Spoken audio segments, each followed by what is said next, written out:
Hello everyone, welcome to Jiko with Dipankar. Friends, আজ এই ভিডিওতে আমরা ডিসকাস করব এমন টপিক যেটি তোমাদের আপকামিং এক্সামের জন্য ভীষণ ইম্পর্ট্যান্ট টপিক।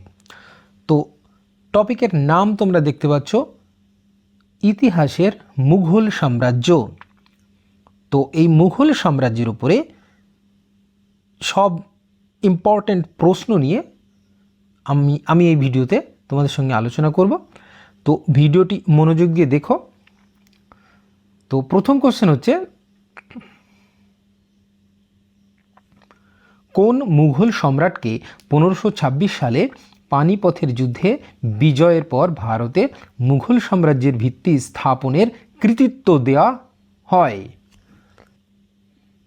তার মানে প্রশ্নে বলতে চাচ্ছে যে মুঘল সাম্রাজ্যের ভিত্তি স্থাপনের কৃতিত্ব কাকে দেওয়া হয়? তো আমাদের এখানে উত্তর হবে বাবরকে দেওয়া হয়।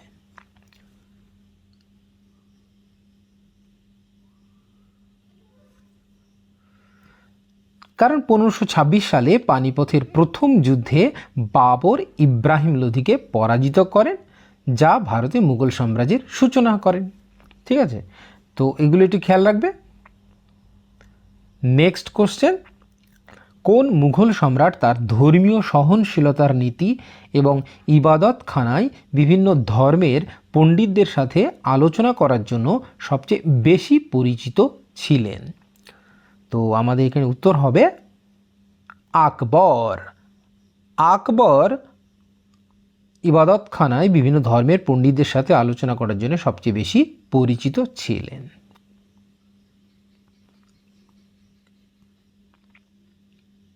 কারণ আকবর তার শুল ইকুল বা সর্বজনীন সহনশীলতা নীতির জন্য এবং ফতেপুর সিক্রির ইবাদতখানায় ধর্মীয় আলোচনার অংশগ্রহণের জন্য পরিচিত ছিলেন। তো এগুলি খেয়াল রাখবে। নেক্সট কোশ্চেন, কোন মুঘল সম্রাট তাজমহল নির্মাণ করেছিলেন এবং এর নির্মাণের প্রাথমিক কারণ কী ছিল?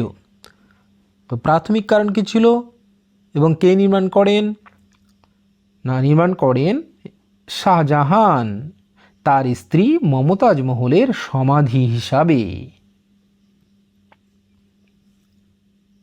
কারণ শাহজাহান তার প্রিয়তম স্ত্রী মমতাজ মহলের স্মরণে তাজমহল তৈরি করেছিলেন।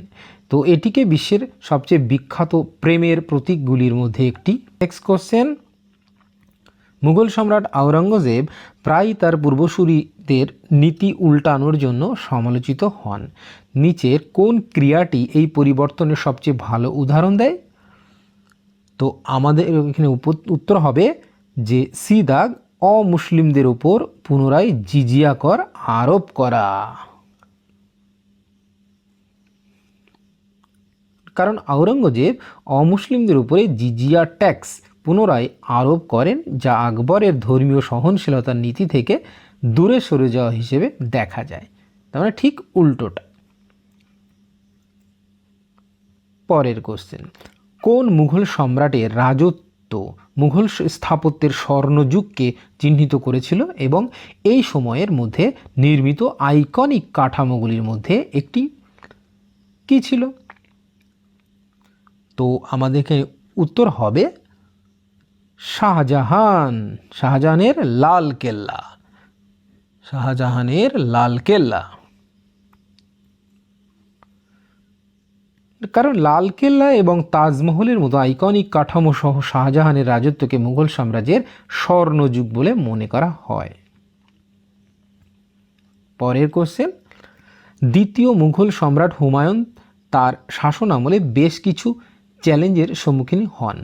কোন শাসক হুমায়ুনকে পরাজিত করে নির্বাসনে বাধ্য করেন?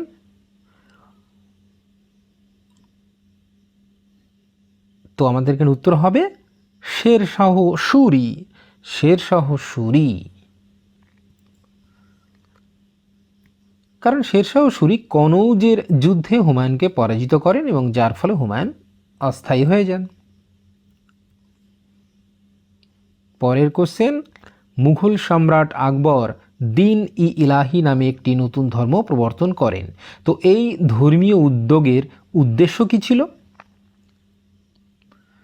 তো আমাদের এখানে উত্তর হবে এ দাগ ঐক্যের প্রচারের জন্য বিভিন্ন ধর্মের উপাদানগুলিকে মিশ্রিত করা। কারণ দিন ই ইলাহি আকবরের দ্বারা একটি সমন্বিত ধর্ম তৈরির একটি প্রচেষ্টা ছিল, যা ধর্মীয় সম্প্রীতি বৃদ্ধির জন্য বিভিন্ন ধর্মের উপাদানগুলিকে অন্তর্ভুক্ত করেছিল। তো খেয়াল রেখো। পরের কোশ্চেন, কোন মুঘল সম্রাটের স্মৃতিকথা তুজুক ই জাহাঙ্গীরি মুঘল সাম্রাজ্যের রাজনৈতিক ও সাংস্কৃতিক জীবনের মূল্যবান অন্তর্দৃষ্টি প্রদান করে? তো আমাদের এখানে উত্তর হবে জাহাঙ্গীর। তো জাহাঙ্গীরের স্মৃতিকথা হচ্ছে তুজুক ই জাহাঙ্গীর। কারণ জাহাঙ্গীরের আত্মজীবনী তুজুক ই জাহাঙ্গীরই তার প্রশাসনিক নীতি, সাংস্কৃতিক সাধনা সহ তার রাজত্বের বিস্তারিত বিবরণ দেয়। পরের কোশ্চেন, মুঘল সাম্রাজ্যের কোন সম্রাটের অধীনে তার আঞ্চলিক শীর্ষে পৌঁছেছিল এবং এই সম্প্রসারণের একটি উল্লেখযোগ্য পরিণতি কী ছিল? তো আমাদের এখানে উত্তর হবে ঔরঙ্গজেব। ঔরঙ্গজেব প্রশাসনিক চাপ এবং বিদ্রোহ হয়েছিল। তার মানে এখানে আঞ্চলিক শীর্ষে পৌঁছেছিল, কিন্তু তার প্রশাসনিক চাপ ও বিদ্রোহের জন্য এই একটি পরিণতি হয়, এই সাম্রাজ্যের পরিণতি হয় না। কারণ আওরঙ্গজেবের অধীনে মুঘল সাম্রাজ্য তার সর্বাধিক পরিমাণে বিস্তৃত হয়েছিল, কিন্তু তার অত্যাধিক সম্প্রসারণের ফলে প্রশাসনিক চ্যালেঞ্জ ও বিদ্রোহ বৃদ্ধি পায়। তো খেয়াল রাখবে। পরের কোশ্চেন, কোন মুঘল সম্রাট শিল্প ও সংস্কৃতির প্রতি ভালোবাসার জন্য বিশেষ করে ক্ষুদ্র চিত্রকলার পৃষ্ঠপোষকতার জন্য পরিচিত ছিল? তো ক্ষুদ্র চিত্রকলার পরিচিত ছিল, তো আমাদের এখানে উত্তর হবে জাহাঙ্গীর। কারণ জাহাঙ্গীর শিল্পকলার একজন উৎসাহী পৃষ্ঠপোষক ছিলেন, বিশেষ করে মুঘল ক্ষুদ্র চিত্রকলার সমর্থনের জন্য পরিচিত, যা তার রাজত্বকালে বিকাশ লাভ করেছিল। পরের কোশ্চেন, কোন যুদ্ধটি মুঘল সাম্রাজ্যের শেষের সূচনা করে এবং ভারতীয় উপমহাদেশে এর শক্তি উল্লেখযোগ্যভাবে দুর্বল করে? কোন যুদ্ধটি? তো আমাদের উত্তর হবে পানিপথের তৃতীয় যুদ্ধটি। কারণ পানিপথের তৃতীয় যুদ্ধ, যেটি 1761 সালে হয়েছিল, এটি বড় সংঘাত যা মুঘল সাম্রাজ্যের মারাত্মকভাবে দুর্বল করে দিয়েছিল, যার ফলে এর চূড়ান্ত পতন ঘটে। তো খেয়াল রেখো, পানিপথের তৃতীয় যুদ্ধ। নেক্সট কোশ্চেন, কোন মুঘল সম্রাটকে প্রায়শই অমুসলিমদের প্রতি তার নিপীড়নমূলক নীতির জন্য স্মরণ করা হয়, যার মধ্যে হিন্দু মন্দির ধ্বংস ছিল? কোন মুঘল সম্রাট? এখানে আমাদের উত্তর হবে ঔরঙ্গজেব। কারণ ঔরঙ্গজেব তার রক্ষণশীল এবং গোড়া নীতির জন্য পরিচিত ছিল, যার মধ্যে রয়েছে বেশ কয়েকটি হিন্দু মন্দির ধ্বংস করা এবং জিজিয়া কর আরোপ করা। পরের কোশ্চেন, কোন মুঘল শাসক মনসবদারি ব্যবস্থা প্রতিষ্ঠার সাথে জড়িত এবং এর প্রাথমিক উদ্দেশ্য কী ছিল? মনসবদারি ব্যবস্থার প্রাথমিক উদ্দেশ্য কী ছিল? তো আমাদের উত্তর হবে আকবর। কোন মুঘল সম্রাট? আকবর। এবার উদ্দেশ্য কী ছিল? না, সেনাবাহিনী ও প্রশাসনকে সংগঠিত করা। না, কারণ আকবর সাম্রাজ্যের সামরিক এবং প্রশাসনিক কার্যাবলী কর্মকর্তাদের দ্বারা কার্যকরভাবে পরিচালনা করার জন্য মনসবদারি ব্যবস্থা চালু করেছিল। পরের কোশ্চেন, শেষ মুঘল সম্রাট কে ছিলেন এবং কোন ঘটনাটি মুঘল সাম্রাজ্যের আনুষ্ঠানিক সমাপ্তি চিহ্নিত করেছিল? তো আমাদের এখানে উত্তর হবে বাহাদুর শাহ জাফর ছিলেন শেষ মুঘল সম্রাট। 1857 সালের ভারতের বিদ্রোহ ছিল মুঘল সাম্রাজ্যের পতনের আনুষ্ঠানিক সমাপ্তি। কারণ বাহাদুর শাহ জাফর ছিলেন শেষ মুঘল সম্রাট এবং 1857 সালে ভারতীয় বিদ্রোহ তার জড়িত থাকার ফলে ব্রিটিশরা আনুষ্ঠানিকভাবে মুঘল সাম্রাজ্যের অবসান ঘটায়। পরের কোশ্চেন, কোন মুঘল সম্রাট দিল্লিতে জামে মসজিদ নির্মাণের দায়িত্ব ছিলেন এবং ভারতের বৃহত্তম মসজিদগুলির মধ্যে একটি হচ্ছে এই মসজিদটি? কোনটি সেটি? কোন মুঘল সম্রাট? না, মুঘল সম্রাট শাহজাহান। শাহজাহান, কারণ শাহজাহান নির্মিত জামে মসজিদ পরিচালনা করেন, যা তার শাসন আমলে বিশাল স্থাপত্য নির্মাণের প্রতিশ্রুতি প্রতিফলিত করে। পরের কোশ্চেন, মুঘল সাম্রাজ্যের অর্থনৈতিক সমৃদ্ধি উল্লেখযোগ্যভাবে বৃদ্ধি পেয়েছিল কোন মূল শিল্পের উপরে এর নিয়ন্ত্রণ? অর্থনৈতিকভাবে বৃদ্ধি পেয়েছিল কোন মূল শিল্পের উপরে এর নিয়ন্ত্রণ ছিল? না, আমাদের এখানে উত্তর হবে টেক্সটাইল। টেক্সটাইল, কারণ টেক্সটাইল শিল্পের উপরে মুঘল সাম্রাজ্যের নিয়ন্ত্রণ, বিশেষ করে সূক্ষ্ম তুলা এবং রেশম উৎপাদন অর্থনৈতিক সম্পদের একটি প্রধান উৎস ছিল।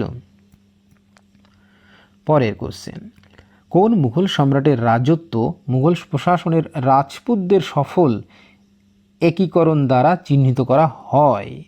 কোন মুঘল সম্রাটের রাজত্বকালে? তো আমাদের উত্তর হবে আকবর। মানে আকবরের সঙ্গে রাজপুতদের সম্পর্ক ভালো ছিল, কারণ আকবর সফলভাবে রাজপুতদেরকে মুঘল প্রশাসনে একীভূত করেন এবং উচ্চ পদে অফার করেন এবং বৈবাহিক সম্পর্ক গড়ে তোলেন। ঠিক আছে, পরের কোশ্চেন, কোন মুঘল শাসক তার অসফল দাক্ষিণাত্য অভিযানের জন্য পরিচিত ছিলেন, যা সাম্রাজ্যের সম্পদ নষ্ট করেছিল এবং দীর্ঘমেয়াদী পতনের দিকে পরিচালিত করেছিল? কোন মুঘল সম্রাট? তো আমাদের এখানে উত্তর হবে ঔরঙ্গজেব। ঔরঙ্গজেব, কারণ ঔরঙ্গজেব দাক্ষিণাত্য অভিযান বিশেষ করে মারাঠাদের বিরুদ্ধে ব্যয়বহুল এবং শেষ পর্যন্ত ব্যর্থ হয়েছিল, যা সাম্রাজ্যের পতনে অবদান রেখেছিল।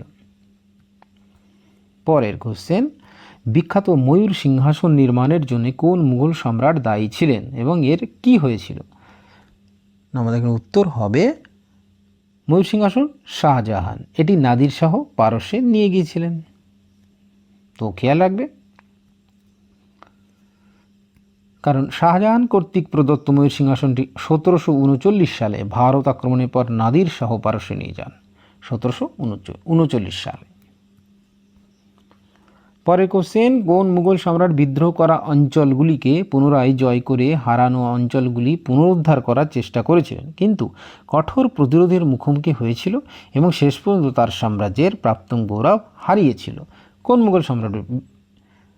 এখানে আমাদের উত্তর হবে ঔরঙ্গজেব। ঔরঙ্গজেব,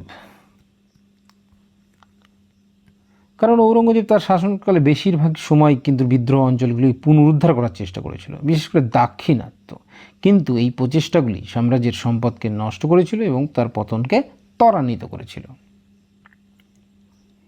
পরের কোশ্চেন, কোন যুদ্ধ বাবরের অধীনে ভারতে মুঘল শাসনের নিশ্চিত প্রতিষ্ঠাকে চিহ্নিত করেছিল? কোন যুদ্ধ? তো আমাদের উত্তর হবে খানোয়ার যুদ্ধ, কারণ 1527 সালে খানোয়ার যুদ্ধ পানিপথের প্রাথমিক বিজয়ের পর মুঘল শক্তিকে আরও সুসংহত করে। তো খেয়াল রাখবে। পরের কোশ্চেন, বাবর কোন উল্লেখযোগ্য পাঠ্য লিখেছিলেন যা তার জীবন এবং প্রাথমিক মুঘল সাম্রাজ্যের সম্পর্কে অন্তর্দৃষ্টি প্রদান করে? কোন পাঠ্য লিখেছিলেন? তো আমাদের উত্তর হয়ে যাবে তুজুক ই বাবরি বা বাবর নামা। তুজুক ই বাবরি বা বাবর নামা, কারণ বাবরের আত্মজীবনী তুজুক ই বাবরি তার জীবন এবং রাজত্ব সম্পর্কে তথ্যের একটি মূল্যবান উৎস। পরের কোশ্চেন, বাবর তার স্মৃতিকথা তুজুক ই বাবরি এ কোন প্রাকৃতিক বৈশিষ্ট্যের বর্ণনা দিয়েছেন? কোন প্রাকৃতিক বৈশিষ্ট্যের বর্ণনা দিয়েছেন?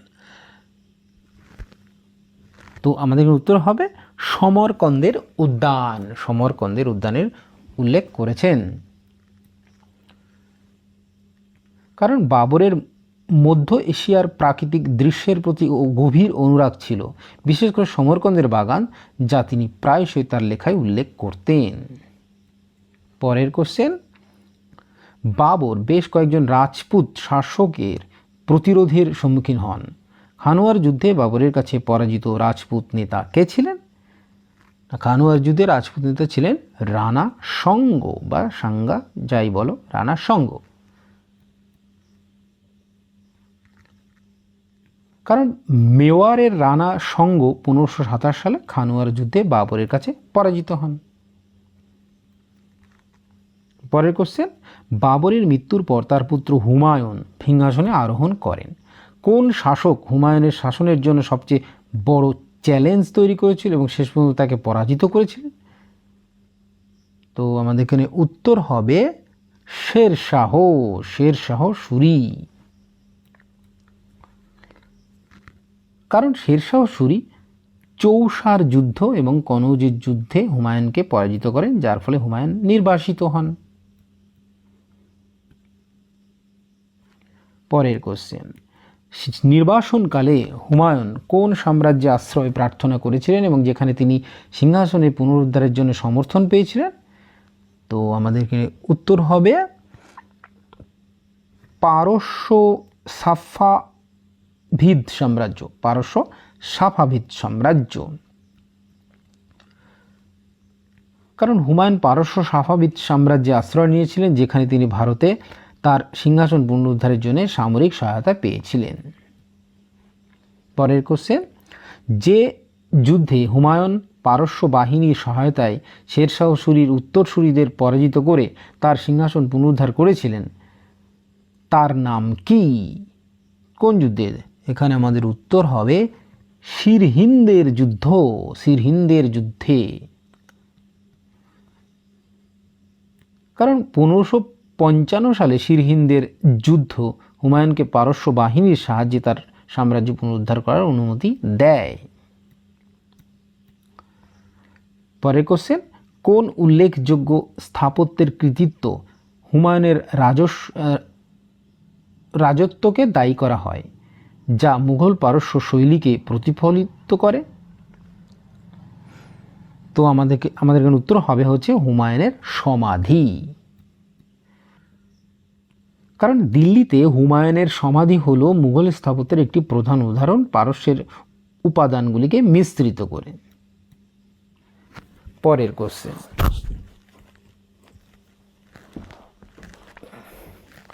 হুমায়ুন মর্মান্তিক পরিস্থিতিতে মারা যান, কিভাবে তিনি মারা গেলেন? তো আমাদের এখানে উত্তর হবে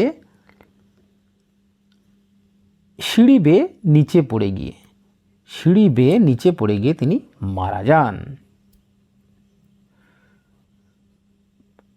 কারণ 1556 সালে দিল্লিতে তার লাইব্রেরির সিঁড়ি থেকে পড়ে তিনি মারা যান 1556-তে।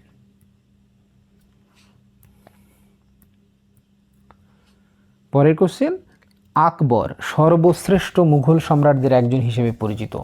13 বছর বয়সে রাজ্যাভিষেক হয়েছিল এবং তার রাজত্বের প্রথম বছরগুলিতে কে তার শাসক ছিলেন? তো আমাদের এখানে উত্তর হবে বৈরাম খান।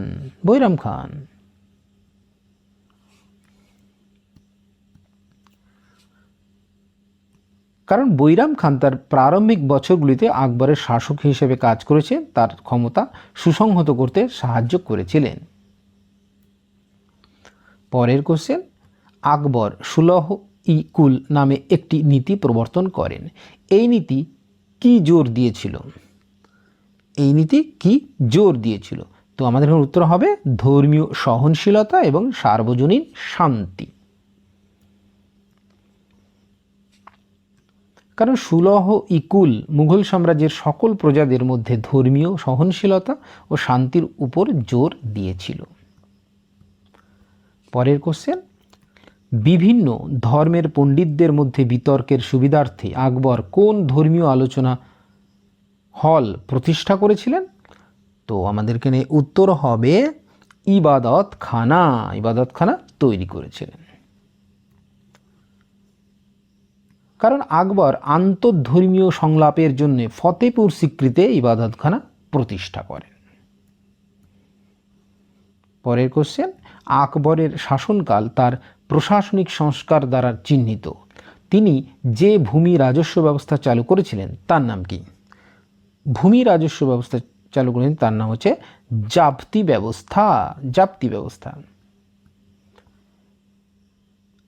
কারণ জাপ্তি ব্যবস্থা বা দহশালা কর সংগ্রহের মান সম্মত করার জন্য আকবর কর্তৃক প্রবর্তিত একটি ভূমি রাজস্ব ব্যবস্থা।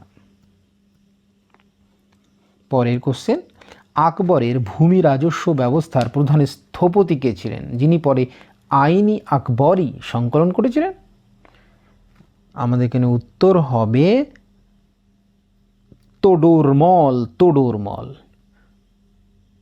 তোডরমল হচ্ছে আকবরের ভূমি রাজস্ব ব্যবস্থার প্রধান স্থপতি ছিলেন।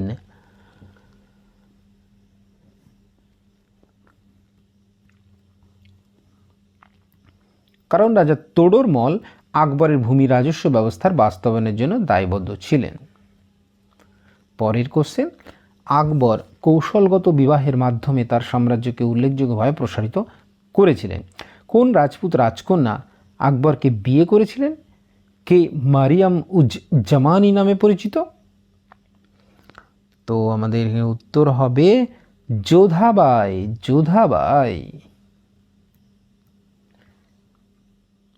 কারণ যোধাবাই, যাকে মারিয়াম উজ্জামনি নামে পরিচিত, তিনি রাজপুত রাজকন্যা ছিলেন, যাকে আকবর রাজপুতদের সাথে জোটের নীতির অংশ হিসাবে বিয়ে করেছিলেন। পরের কোশ্চেন, কোন মুঘল সম্রাট ফতেপুর সিক্রি প্রতিষ্ঠা করেছিলেন এবং এর নির্মাণের প্রাথমিক কারণ কি ছিল? তো আমাদের এখানে উত্তর হবে আকবর। প্রাথমিক কারণ ছিল গুজরাটে তার জয়কে স্মরণ করা। ফতেপুর সিক্রি প্রতিষ্ঠা করেছিলেন কারণ আকবর গুজরাটের বিরুদ্ধে তার বিজয়ের স্মরণে এবং নতুন রাজধানী হিসেবে ফতেপুর সিক্রি নির্মাণ করেছিলেন। পরের কোশ্চেন, আকবরের সুলহ ইকুল নীতি কোন ইসলামী গোড়া নেতার সাথে তার বিরোধের সময় পরীক্ষা করা হয়েছিল? আমার এখানে উত্তর হবে আহমেদ সিরহিন্দির সময়।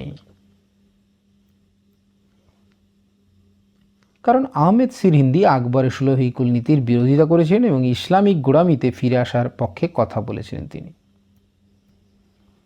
পরের কোশ্চেন, আকবর তার প্রশাসনিক সংস্কারের জন্য পরিচিত মনসবদারি ব্যবস্থাটি প্রাথমিকভাবে কিসের সাথে সম্পর্কিত ছিল? মনসবদারি ব্যবস্থাটি সামরিক ও বেসামরিক প্রশাসনের সঙ্গে যুক্ত ছিল। কারণ মনসবদারি ব্যবস্থা ছিল আকবর কর্তৃক প্রবর্তিত একটি সামরিক এবং বেসামরিক প্রশাসনিক কাঠামো। পরের কোশ্চেন, আকবর মুঘল সাম্রাজ্য তার শাসনকে সুসংহত করার জন্য কোন বিদ্রোহ সফলভাবে দমন করেছিলেন? তো আমাদের এখানে উত্তর হবে হেমুর বিদ্রোহ। কারণ আকবর 1556 সালে পানিপথের দ্বিতীয় যুদ্ধে হেমুকে পরাজিত করেন এবং তার ক্ষমতাকে সুসংহত করেন।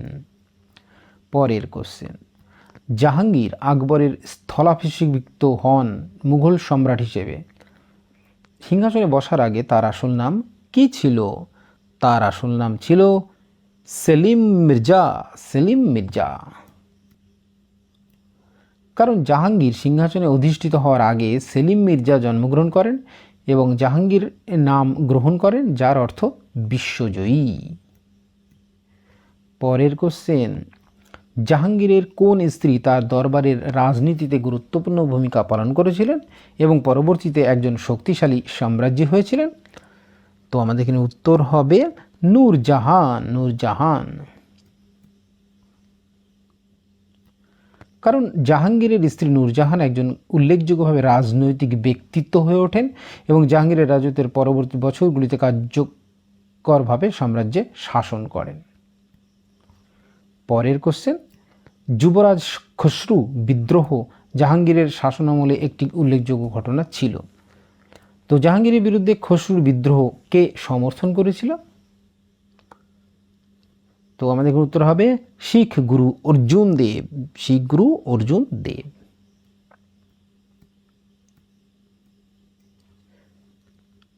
কারণ পঞ্চম শিখ গুরু অর্জুন দেব জাহাঙ্গীরের বিরুদ্ধে যুবরাজ খসরুর বিদ্রোহকে সমর্থন করেছেন, যার ফলে তার মৃত্যুদণ্ড কার্যকরী হয়েছিল। পরের কোশ্চেন, জাহাঙ্গীরের আত্মজীবনী তার রাজত্বের অন্তর্দৃষ্টি প্রদান করে। তার আত্মজীবনীর শিরোনাম কি ছিল? তো তার আত্মজীবনীর শিরোনাম ছিল তুজুকি জাহাঙ্গীরি। কারণ তুজুকি জাহাঙ্গীরের আত্মজীবনী তার রাজত্ব এবং ব্যক্তিগত প্রতিফলনের বিস্তার। পরের কোশ্চেন, কোন মুঘল সম্রাট কাশ্মীরের বিখ্যাত শালিমার উদ্যান নির্মাণের দায়িত্ব ছিলেন? তো আমাদের এখানে উত্তর হবে শালিমার উদ্যান জাহাঙ্গীর। কারণ জাহাঙ্গীর কাশ্মীরের শ্রীনগরের শালিমার গার্ডেনকে রাজকীয় আনন্দ উদ্যান হিসেবে চালু করেন। পরের কোশ্চেন, জাহাঙ্গীরের শাসন আমলে একটি বড় ব্যবসায়িক কোম্পানিকে সুরাটে একটি কারখানা স্থাপনের অনুমতি দেওয়া হয়। এটা কোন কোম্পানি ছিল? তো আমাদের এখানে উত্তর হবে British east India company. British east India company. কারণ জাহাঙ্গীর 1613 সালে সুরাটে একটি কারখানা স্থাপনের জন্য ব্রিটিশ ইস্ট ইন্ডিয়া কোম্পানিকে অনুমতি দেয়। 1613 সালে সুরাটে। পরের কোশ্চেন, শাহজাহানের মুঘল স্থাপত্য তার অবদানের জন্য সর্বাধিক পরিচিত। তিনি তার স্ত্রী মমতাজ মহলের স্মরণে কোন বিখ্যাত কাঠামোটি কমিশন করেছিলেন? তো আমাদের উত্তর হবে তাজমহল। কারণ শাহজাহান তার স্ত্রী মমতাজ মহলের স্মরণে তাজমহল তৈরি করেছেন, যা মুঘল স্থাপত্যের উজ্জ্বলতার প্রতীক।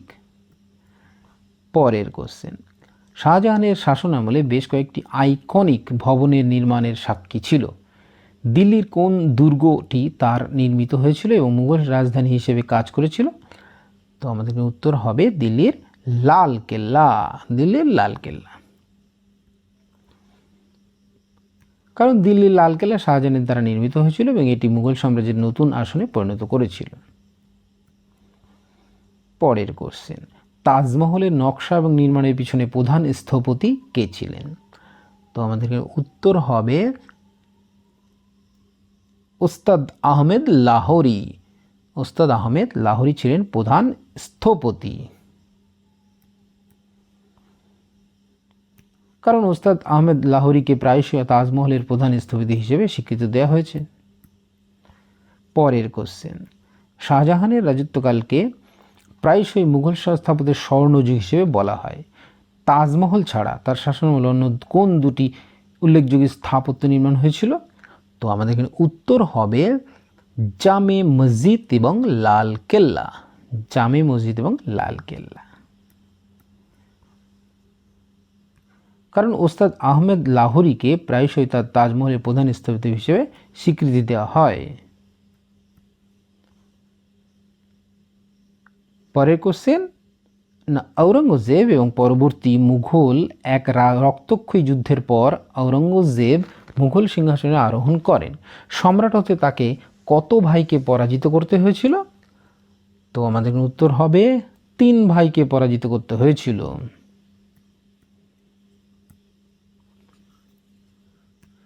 কারণ উত্তরাধিকার যুদ্ধে ঔরঙ্গজেব তার 3 ভাই দারা শিকো, শাহ সুজা এবং মুরাদ বক্সকে পরাজিত করেন।